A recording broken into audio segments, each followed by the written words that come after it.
ఇటీవల జరిగిన గ్రామ పంచాయతీ ఎన్నికల్లో గెలిచిన బీఆర్ఎస్ సర్పంచ్ అభ్యర్థి బాలరాజు మరియు ఆయన కుటుంబ సభ్యులపై కాంగ్రెస్ నాయకులు విచక్షణారహితంగా దాడి చేయడం అత్యంత దారుణమని బీఆర్ఎస్ వర్కింగ్ ప్రెసిడెంట్ కేటీఆర్ తీవ్రంగా ఖండించారు.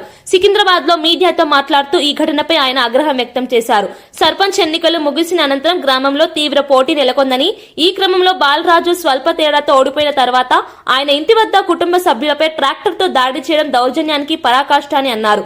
ప్రజాస్వామ్యంలో ఎన్నికల ఫలితాలను అంగీకరించలేని వారు ఇలాంటి హింసాత్మక చర్యలను పాల్పడుతున్నారని విమర్శించారు.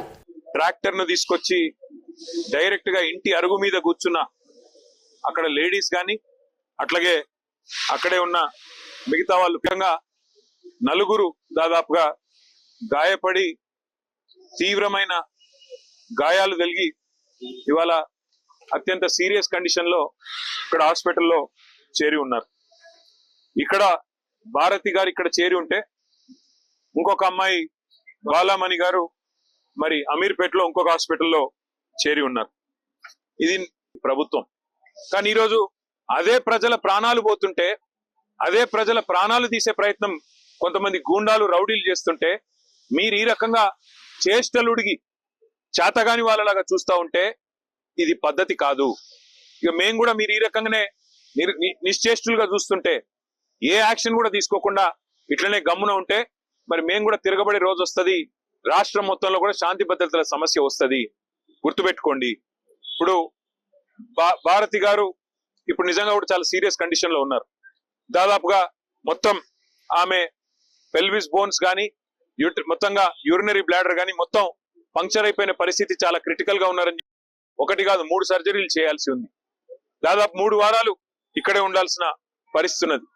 కాబట్టి ఖచ్చితంగా నేను ప్రభుత్వాన్ని డిమాండ్ చేస్తా ఉన్నా, మీరు వెంటనే స్పందించి ఏ కాంగ్రెస్ కార్యకర్తలైతే కిరాతకమైన ఈ పనికి ఒడిగట్టినరో వారిని అటెంప్ట్ మర్డర్ కింద ఒకరినే కాదు 4-5 కలిసి చేసినారు. ఇది చేసిన వాడు ఒకడు, చేపించిన వాడు 4-5 ఉన్నారు.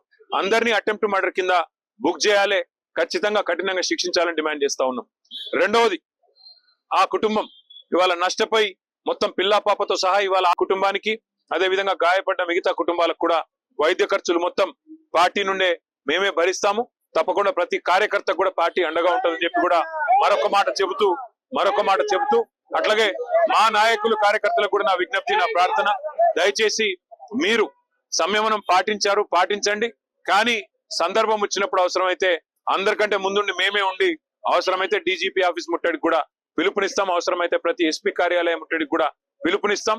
వదిలిపెట్టం. దయచేసి ఎవరు ధైర్యం సడలకుండా ఉండాలని చెప్పి కూడా కోరుతూ వారికి అండగా నిలబడ్డ మా కార్యకర్తలు, మా నాయకులందరికీ కూడా ధన్యవాదాలు తెలియజేస్తూ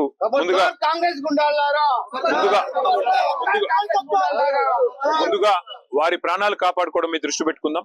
ఆ తర్వాత మిగతా కార్యక్రమాలు చేద్దాం. తప్పకుండా ఎస్పీ గారితో, డీజీపీ గారితో అందరితో కూడా పార్టీ డెలిగేషన్ పోయి మాట్లాడుతుంది.